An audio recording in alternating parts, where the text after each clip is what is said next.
सनातन धर्म हमारा धर्म जो हमेशा से था, हमेशा से है और हमेशा रहेगा। हिंदू धर्म के सभी वेदों और ग्रंथों का संग्रह।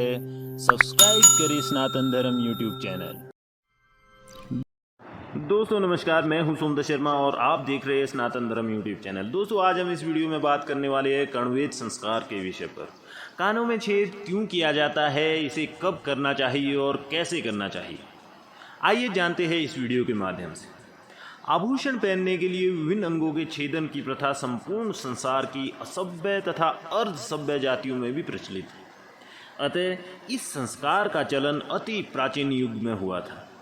निसंदेह आरंभ में कानों के अलंकरण के लिए इसका प्रचलन हुआ, किंतु आगे चलकर ये उपयोगी सिद्ध हुआ और इसकी उपयोगिता को सिद्ध करने के लिए इसे धार्मिक स्वरूप दे दिया गया। आचार्य सुश्रुत का कथन है कि रोग आदि में रक्षा तथा भूषण या अलंकरण के निमित्त बालकों के कानों का छेदन करना चाहिए। अंडकोश वृद्धि तथा आंत्र वृद्धि के निरोध के लिए वे पुनः कर्णवेद संस्कार का विधान करते हैं। इस प्रकार ये जीवन के आरंभ में किया जाने वाला पूर्व उपाय था, जिससे उपर्युक्त रोगों का यथासंभव विरोध किया जा सके। कर्णवेद संस्कार बालक के उपनयन के पूर्व किया जाता है। बालक में पूर्ण पुरुषत्व एवं बालिका में पूर्ण स्त्रीत्व के लिए ये संस्कार उपयोगी है। शास्त्रों में तो कर्णवेद रहित पुरुष को श्राद्ध का अधिकारी नहीं माना गया है। बृहस्पति के अनुसार कर्णवेद संस्कार शिशु के जन्म के पश्चात 10वें, 12वें अथवा 16वें दिन करना चाहिए। आचार्य गर्ग के अनुसार षष्ठ, सप्तम, अष्टम या द्वादश मास में इस संस्कार के लिए उपयुक्त समय है। श्रीपति के अनुसार शिशु के दांत निकलने के पूर्व जब शिशु माता की गोद में खेलता हो उसी समय कर्णवेद संस्कार संपन्न करना चाहिए। किंतु कात्यायन सूत्र में कर्णवेद संस्कार का उपयुक्त समय शिशु के तृतीय या पंचम वर्ष का ही विधान किया गया है। कम आयु के मूल में ये विचार प्रतीत होता है कि कानों का छेदन अपेक्षाकृत सरल तथा कम कष्टकारी होता है। वर्तमान में तो प्राय चूड़ाकरण और उपनयन के साथ ही कर्णवेद किए जाते हैं।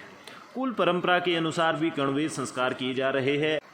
आचार्य सुश्रुत के अनुसार रक्षाभूषण निमित्तम बालस्य कर्णो विद्यते, अर्थात बालक के शारीरिक व्याधि से रक्षा तथा कानों में आभूषण डालने के निमित्त बालक के कर्णवेद का विधान है। सौंदर्य वृद्धि की दृष्टि से स्त्रियों व पुरुषों के कानों में आभूषण पहने जाते थे। बालिकाओं का इसी में नाक का विच्छेदन किया जाता है, क्योंकि वे नाक में भी आभूषण धारण करती हैं। आचार्य सुश्रुत के अनुसार आंत्र वृद्धि की शांति के लिए कान के शंख प्रदेश के ऊपर या कानों के निचले या पार्श्व के अंतिम भाग में सिरा का छेदन करना चाहिए। दोनों कानों का छेदन करना चाहिए। सर्वप्रथम दाहिने कान का वेदन किया जाता है तथा बाद में बाएं कान का। दाहिना कान ब्रह्म शक्ति से पूर्ण तेजस्वी होने का तथा बायां कान क्षात्र शक्ति से पूर्ण होने का द्योतक है। इनके वेदन के साथ ही ये कामना की जाती है कि बालक शास्त्र एवं शस्त्र दोनों में समृद्ध हो, उसके ज्ञान व बल दोनों का समुचित विकास हो।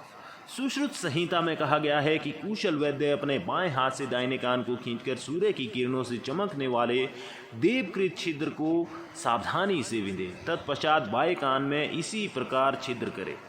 इस संस्कार को पूर्ण विधि से संपन्न करना चाहिए। मनुष्यों का कथन है कि सूर्य की किरणें कानों के छिद्र से प्रविष्ट होकर बालक बालिका को पवित्र तथा तेज संपन्न करती है।